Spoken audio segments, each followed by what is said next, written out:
cufamuun balbala qabsoo karaa nagaa fi hidhamuun hooggantoota qabsoo karaa nagaa balbala qabsoo hidhannoo Itoophiyaatti saaqem dhiphifamuun dirree dimokiraasiin adda waraanaa hedduu oomishe.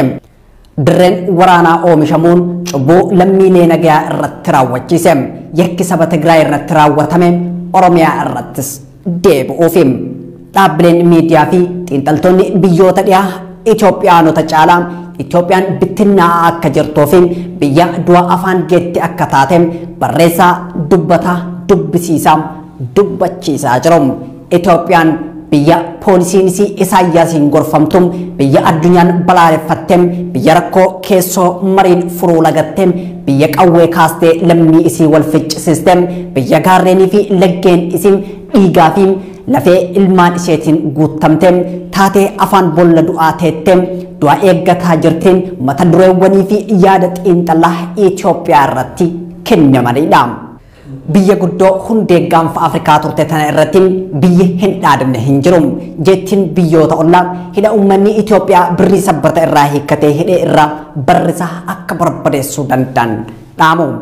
Saa abbaan gaafa cabseen ormi ija balleessaa akkuma jedhamu biyya abiyya caccabsaa jiru irratti biyyoonni fagoo kan galu xinnaa guddaan dantaa Itoophiyaa irraa qaban kabachiisuuf hidhannoo fi dubbiin Itoophiyaa waraanaa jiru. Lixa Gondar Suudaan kaabaatiif dabarsee kenname barbaadummaa Itoophiyaa saffisiisee humna alaatiin dubartoota gudeede jedhamee addunyaa duratti kan xiqqeeffame sirni Itoophiyaa biyya du'aa fi dhiigaa godhee lola cubbuun cuuphameen saba Tigraay kan haxaa'e kan addunyaan balaaleffatte kan hammeenya lola sanii adii gurraachi magan jedhee Oromiyaa irratti banuuf izii waraana bahaa giddu galeessa lixaa fi kibbaa gara Oromiyaa fuula isaa deeffachiisee jira. Itoophiyaa biyya guyyaa irraa gara guyyaatti dhaadannoo fi doorsifni biyyoota alaa irratti ergamu biyya dhaadannoo alaatiif gurra kennuu diddem lammii isii qofa ajjeesaa ooltu sirna balaa fi balaafamaan biyya hoogganamtu biyya biltsiginnaa jiraachisuuf ilmaan isii hoolaa wareegaa gootee fi biyya sirna keessaanis alaanis fudhatamni isaa cicciteen hoogganamtu biyya qarree du'aa teettee raafamtuu fi furmaata siyaasaa marii lagattee hooggantoota qabsoo karaa nagayaa hiiteedha.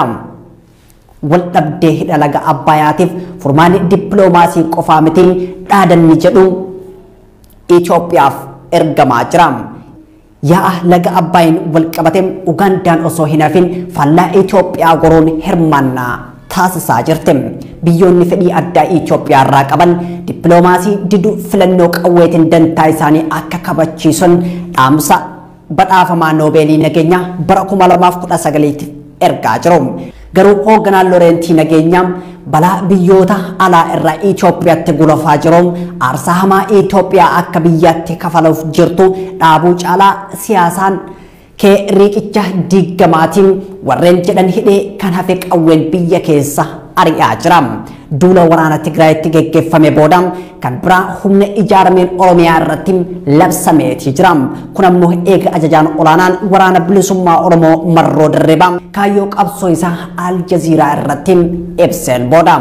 Waraanni Oromiyaa irratti waraana bilisummaa Oromoo dhabamsiisuu baname kun humna addaa poolisii Oromiyaa, humna addaa poolisii Amaaraa, raayyaa ittisa biyyaa Itoophiyaa, raayyaa ittisa biyyaa Eertiraa kan hammate yoo ta'u kan hoogganamuun mootummaa federaalaatiin Abiyyi Ahmad Dammaqaa Mokonnan Tamasgeen Xuruunaa Aganyaw Tashaagarfaatiin ooppereeshinii kanam milkeessuuf cubbuu Tigraayitti raawwatan addunyaa dagachiisuuf akka kaayeffatan himamaatii jira. Humna addaa poolisii Oromiyaa ammoo addatti obbolaa keenyatti hin dhukaasnu nuti wal ajjeesaa jirra rakkoo siyaasaa marii hiikaa jedhee waan mormaa jiruuf shakkiin irra kaa'amee jira. Mootummaan naannoo Amaaraa qoodni isaa humna namaa loltuu dhiyeessuudha. Ooppereeshiniin lixa Oromiyaatti yookaan guutummaa Oromiyaatti labsame kanaan. Odeessa jiruun sababa humna addaa poolisii Oromiyaa irraa amantaa dhabaniif mootummaan humna biraa ejensii basaasaa fi nageenya biyyaalessaa irraa humna addaa poolisii Amaaraa irraa raayyaa ittisa biyyaa irraa poolisii federaalaa fi poolisii magaalaa Finfinnee irraa humna furgaatuu cimaa tokko ijaaruun loltuu 1,400 ol magaalaa Naqamtee qobsiisee jira. Hoggansi humna kanaa ajajoota waraanaa dhalootaan Amaara ta'aniin hoogganama. Itti waamamni isaa ammoo waajjira tikaa fi nageenya biyyaalessaatiif akka ta'etu keessa beektotaan dubbatamaa jira.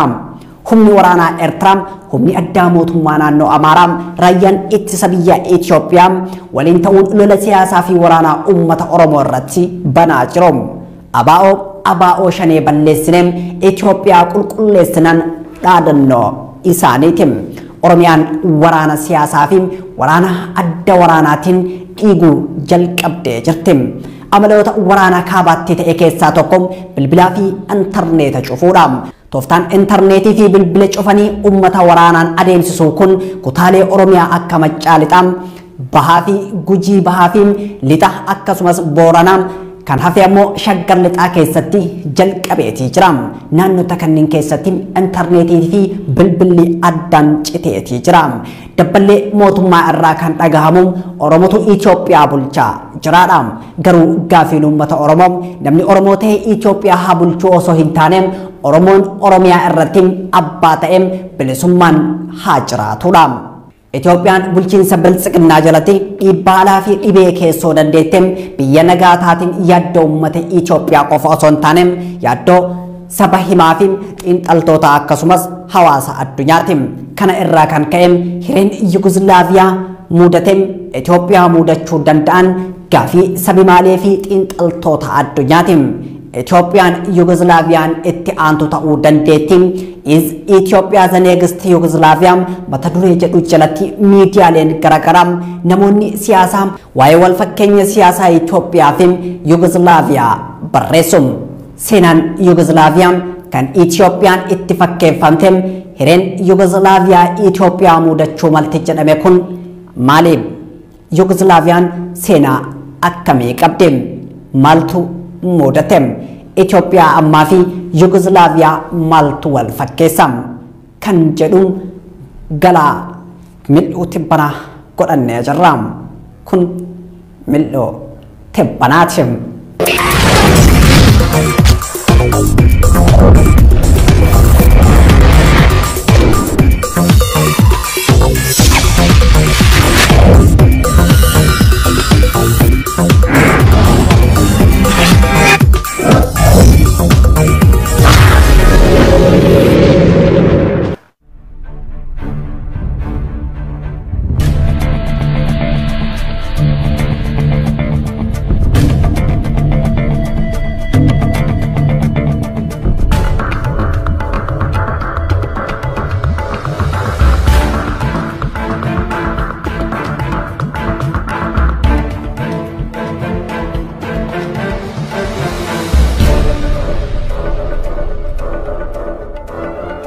Saboonni kibba bahaa fi giddu galeessa Awurooppaa mandheeffatan kanneen akka Boosniyaa, Sarbiyaa, Sloveeniyaa, Mesidooniyaa, Herzegovina, Montenegroo fi Kosovoon bara 1940moota keessa nama Joosip Broz Tito jedhamuun biyya sooshaalistii federaalistii Rippaabilika Ygolaaviyaa jedhamtu ijaarani. Biyyoonni walitti dhufuun impaayera tokko ijaaratan kun biyyoota eenyummaa, aadaa, duudhaa, afaanii fi alaabaa ofii qabanidha. Garuu weerara biyyoota alaa of irraa ittisuuf olaantummaa Sarbiyaatiin gurmuu sooshaalistii federaalistii Rippaabilika Ygolaaviyaa jedhu ijaarani. Joosef Tiitoon hidda dhalataa Kirooshiyaa ta'us olaantummaa Sarbiyaatiin Ygolaaviyaa ijaare jedha seenaan durdobbee isaa. Akkuma Abiyyi hidda dhalootaa Oromoo ta'e olaantummaa Abisiiniyaatiin Itoophiyaa ijaaruuf lola saboota Itoophiyaan tan hunda teenyaati jedhan irratti bane kana. Kaayyoon ijaaramuu Ygolaaviyaa milkaa'e lola addunyaa lammaffaa wal utubuun biraa darbani. Saboonni Ygolaaviyaa hundi Ygolaaviyaan nu hundaaf biyya walqixaati yoo jedhan namoonni siyaasaa Sarbiyaa garuu Ygolaaviyaan biyya addatti abbummaa itti qabnuudha jechuun amanu. Hubadhaan waan Itoophiyaan Ygolaaviyaa ta'uuf deemte addunyaan jedhaa jirtuuf akkuma finxaaliyyiin Sarbiyaa Ygolaaviyaan nu qofa ibsite jedhan geggeessitoonni siyaasaa Amaaraas Itoophiyaan warra siyaasaa nugusootaa ulfeessan qofa bakka buutii jedhan. saboonni Itoophiyaa hundi garuu Itoophiyaan biyya hunda keenyaati jedhuun warri Amaaraam, Oromoo, Sumaaleem, Hadiyaa, Sidaamaa wanti jedhamu hin jiruun Itoophiyaa qofa jechuun akkuma dhibee siyaasaa Itoophiyaa ta'anitti warri Sarbiyaas dhibee Ygolaaviyaa ta'uun biyya saboota Rippaabilika 6 fi godinoota 2 kan Sarbiyaa keessa jiran irraa ijaaramte haquun Sarbiyaa guddittii yookaan Great Sarbiyaa jedhanii yaamu. Hamma bara 1974 seerri Restructure Federal Government jedhuun Prezidaantii isaanii Tiitoon bahutti walitti bu'iinsa jiraatus Sooshaalisti Federaalistiin Rippaabilik Ygolaviaan tasgabbii qabdi ture. Seerri Restructure Federal Government jedhuun mirga ofiin of bulchuu sabootaa ifaan labsa. Garuu seerri kun mirga sabootaa caalaa mirga nama dhuunfaa kabajuu fi kabachiisuu irratti xiyyeeffata ture. Sababni isaas Sarbiyaanonni hedduun saboota biyyattii kanneen akka Kirooshiyaa, Bosniiyaa fi godina Koozoof fa'a keessa faca'anii waan jiraataniif mirga isaanii kabajuuf nama dhuunfaa irratti xiyyeeffate ture. Kun ammoo qubsuma Itoophiyaa kan warri Amaaraam naannolee Itoophiyaa hunda keessa faca'anii jiraataniin wal fakkeessa. Hamma Abiy Ahmed bara 2018 gara aangoo dhufutti mormiin siyaasaa Itoophiyaa keessa jiraatus haleellaan sabummaa irratti xiyyeeffate baroota askaluu keessa hin turre. Abiy Ahmed akkuma aangootti dhufeen adda dimokiraasaa warraaqsa ummatoota Itoophiyaa diiguun bilisiginnaa ijaaruun mirga sabootaa caalaa mirgi nama dhuunfaa biyyattii keessatti keessumaa paartii bilisiginnaa keessatti sagaleen sabaa hafee kan nama dhuunfaa akka bakka argatu taasise. Kun ammoo sabummaa balleesse, sabummaa siyaasaa gosoota dagaagse. Kunis wal fakkeenya siyaasaa Ygolaaviyaa fi Itoophiyaa mul'ise. Boqachuu Pirezidaantii Tiitoo booda siyaasaan Ygolaaviyaa raafamuu eegale. Akkuma boqachuu muummee ministeera Itoophiyaa duraanii obbo Mallas Zeenaawii booda siyaasaan Itoophiyaa raafamuu jalqabe ta'uu isaati. Akkam hooggantoonni siyaasaa Amaaraam Itoophiyaa irratti olaantummaa gosoota deebisuun jiraachuu barbaadan Sarbiyaanis Ygolaaviyaa irratti olaantummaan jiraachuu barbaadde. Akkuma Oromoon Itoophiyaa keessatti bilisummaa fi federeeshinii yookaan biyya ofii ijaarrachuun jiraachuu fedhu saboonni Ygolaaviyaas federeeshinii ijaarrachuu fedhu. Akkuma sabboonummaan Oromoo dagaagaa dhufe mootummaa Itoophiyaatti ibidda cunqursaa qabsiise sabboonummaan Rippaabilikaanota Ygolaaviyaas bara 1990moota keessa olaantummaa Sarbiyaatti ibidda warraaqsaa qabsiise. Yeroo kanam akkuma humni Oromoo jabaataa dhufe kan adda bilisa baasaa uummata Tigraay laafaa dhufe kan Rippaabilikaanota Ygolaaviyaas jabaataa dhufuun kan Sarbiyaa laafe. Eegam kana xiinxalloonni miidiyaaleen addunyaaf xiinxaltoonni kan siyaasaa Ygolaaviyaa duree fi kan Itoophiyaa amma kan wal madaalchisaa deemanii fi hubadhaam haala Ygolaaviyaan keessa dabartee fi haalli amma Itoophiyaan keessa jirtu xurree takka. Walitti bu'iinsii fi raafamni siyaasaa Ygolaaviyaa muudate jabaachaa dhufuun bara 1990moota keessa Kirooshiyaa fi Islooveniyaan olaantummaa Sarbiyaa cabsuun mirga ofiin of bulchuutti fayyadamanii fottoquu labsatanii. Garuu ministeerri muummee Ygolaaviyaa Ante Maarkoovich fottoqiinsa seeraan alaatiin fudhatama hin qabu jedhee waraanaaf yaamicha godhe.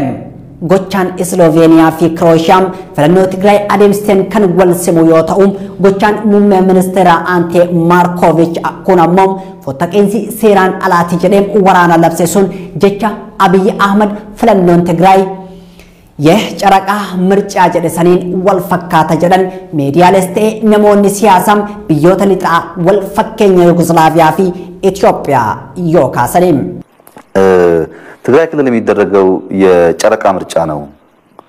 የጨረቃ ምርጫ ልክ እንደ ጨረቃ ቤት ነው። ዩጎስላቪያ ጉድትን ራፈማ ሲያሳ ጉዶ ከሰቡተም አኩማ አብይ አህመድ qabso ummata oromooti dabalamem olaantumma wayyaanee fi nafxanya awwalem walqixxummaaf dimokiraasii Itoophiyaa keessatti finna jedhee turem liigii kooministii Sarbiyaa keessam kan ture namni afaan mi'eeffatuun beekamu kan Slobodan Milošević jedhamu Ygolaaviyaa keessatti walqixxummaa mirkaneessina olaantummaa Sarbiyaa balleessina jechuun deeggarsa guddaa ummata biraa argate filatamem.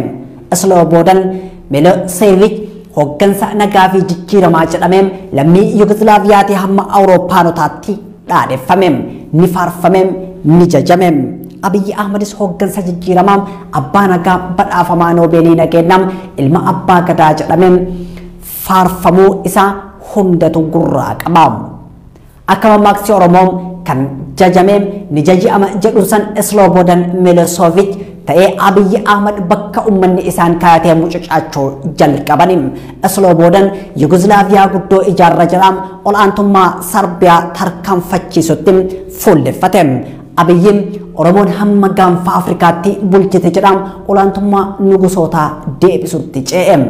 Isloobodan Miloosooviich amaanaam waadaam abdii ummata irraa fuudheem darbee akeeka isaatiin Sarbiyaanotam Kosoovoo Krooshiyaam Sloveeniyaa Boosniyaa keessa jiraatan ijaarrateem humna waraanaa godheem.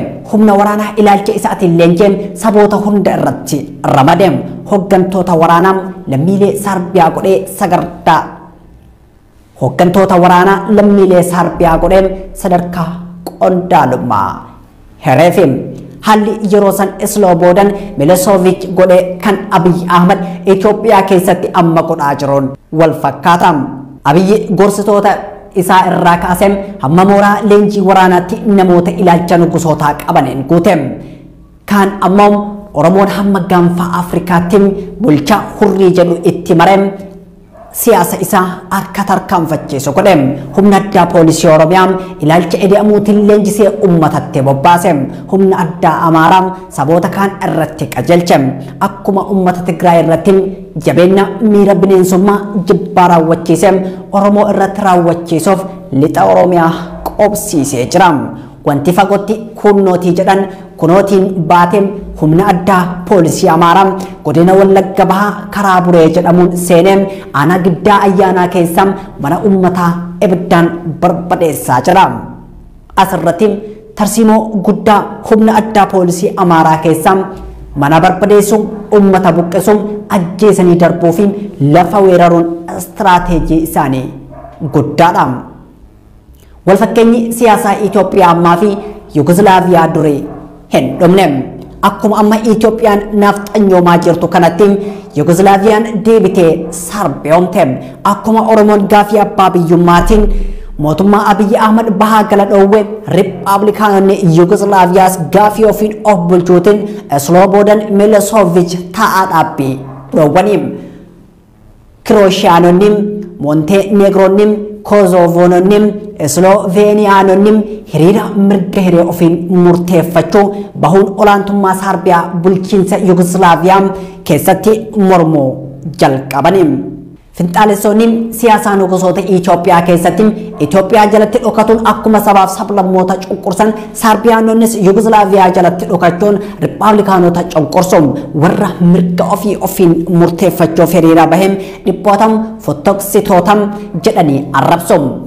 Bara 1991 sababa fottaquu Sloveeniyaa hordofee lolli guyyaa 10 ture geggeeffamem. Lola kana kan hoogganeem Jeneraal Isloobodan Praal Jaak kan jedhamudha. Innis duguggaa sanyii Rippaabilikaanota irratti raawwateen yakka duguggaa sanyiitiin mana murtii idil addunyaatti himatamee dhimmi isaa osoo ilaalamaa jiru mana murtii keessatti summii dhugee du'em. Stop, please. Please sit down. Lolli Sloveeniyaa irraa jalqabem yeroo gabaabduu booda Kirooshiyaatti ce'em.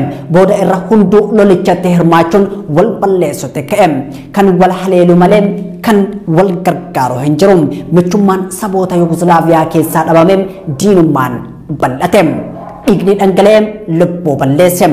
Adeemsi Itoophiyaa ammaa kunis booddeen isaa kana ta'innaa laata kan jedhamuuf kanaafim.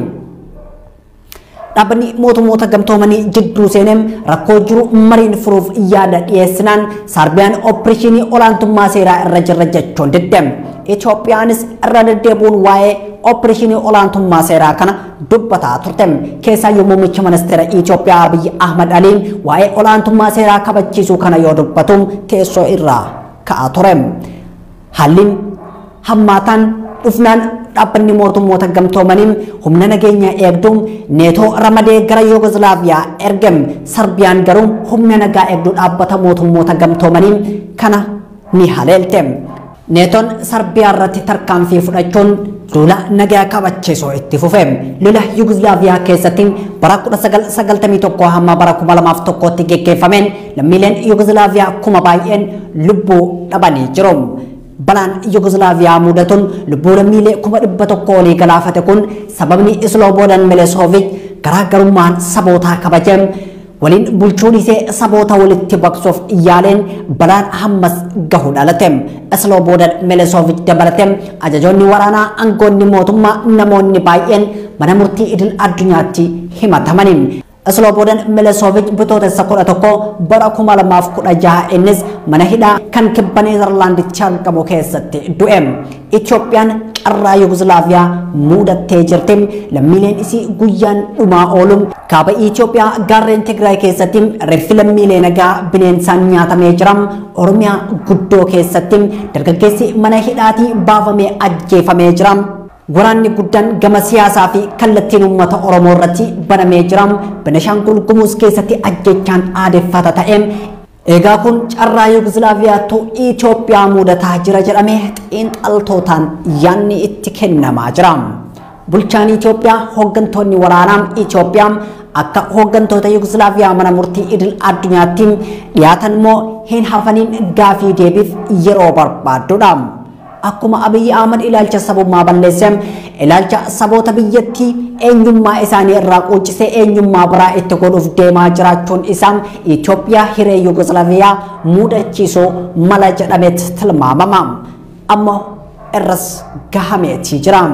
Wantoonni Ygolaaviyaa keessatti yookaan ammoo wantoonni Ygolaaviyaa muudatan Itoophiyaa muudataatii jiru.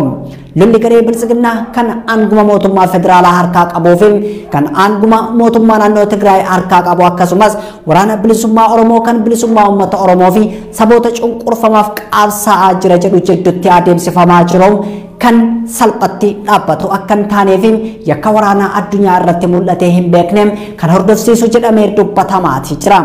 Kanaaf ammoo sababni bu'uuraa eenyummaa sabootaa walitti baqsuu yoo ta'u eenyummaa sabootaa walitti baqsuun Itoophiyaa afaan boolla kufaatii jirtu kufaatii isii saffisiisan raaga xiinxaltoota siyaasaa qofa osoo hin taane kan lammiilee Itoophiyaati.